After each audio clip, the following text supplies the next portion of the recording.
warm welcome. I'm Sania Farooqi, and on behalf of Tulika Books, I invite you to the second of our Indus conversations.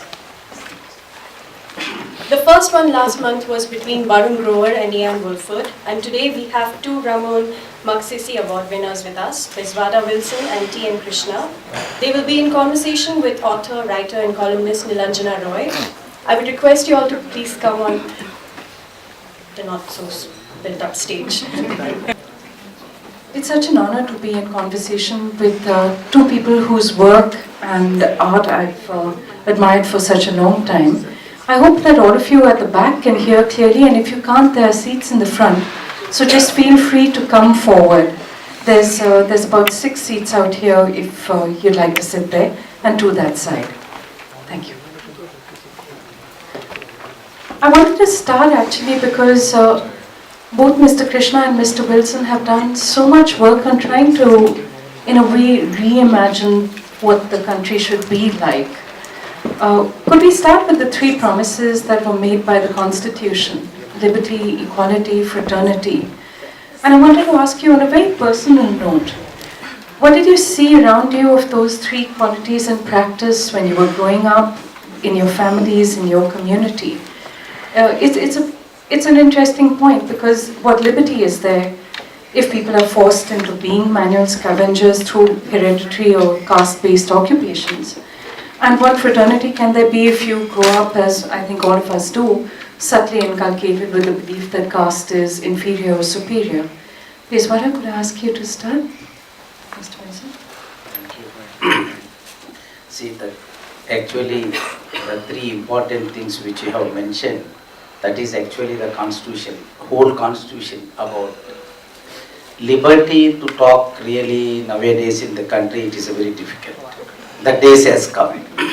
But the problem is also, if you don't talk, that is another problem. So we have to talk about that.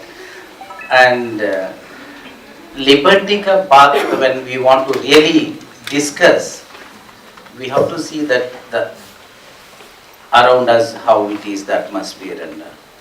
So when you think about the liberty, actually for me it is coming when the fundamentalism and the fascism, when it is so widespread, then there is no point actually left for the liberty at all. I feel very difficult to even find out where is the liberty like. And equality, of course, I can talk much, because born into the society where in such a unequal, and experience itself is the life is unequal. So there we have a space where we can at least talk. But expressions and all is also difficult in the country and in the society also. And childhood experience is also very bad, and which makes many things not to say out also. And another thing is to say openly, it is if some are thinking that I am superior, I felt that that is their problem.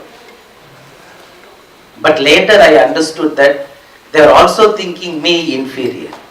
So it is not just somebody's problem, it is, of course, it is my personal problem also.